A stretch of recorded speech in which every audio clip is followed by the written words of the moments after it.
All human cultures have the tendency to look at themselves through a distorted lens. Unfortunately, the beliefs and the assumptions which distort their perspective are untouchable for most people. Mythology blinds us, much like a blind spot in a car. The difference being that human cultures don't know what they don't see, and don't want to know. The reason for this is simple. No culture ever admits that its own beliefs are myths. This is a label reserved for foreign or outdated ideas. It may be that you consider yourself monotheistic, agnostic, or atheist, but the reality is the chances are you are actually polytheistic. Regardless of what one says they worship or don't worship, it is not lip service that defines a true religion, but rather the devotion and service that one gives something that actually counts. So in that context, what are the gods of the 21st century? What do the people of our time bow to and honor? What do they obey? What is it that they actually serve?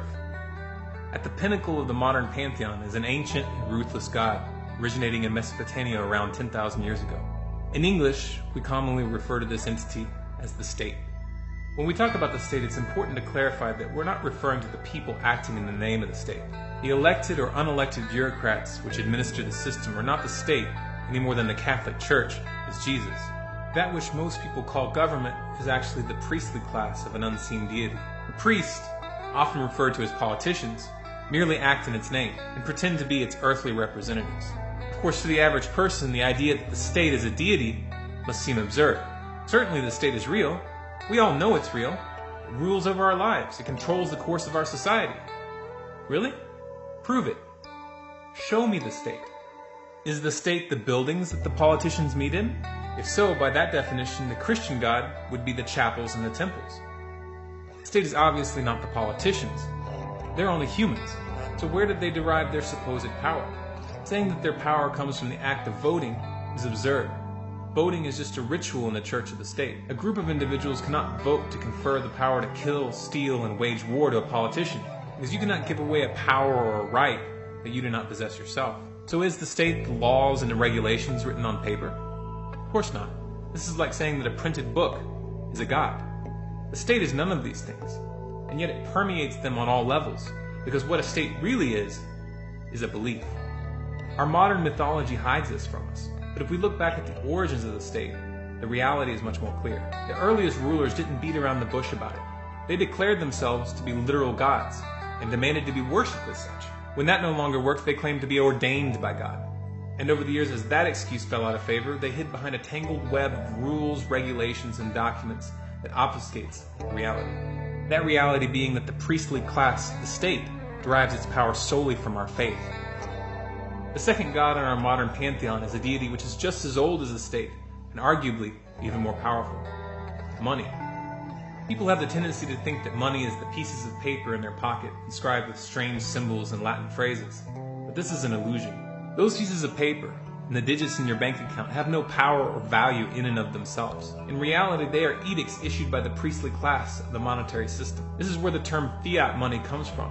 Fiat is a synonym for edict or order. There was a time when the priestly class for the state was also the priestly class of money.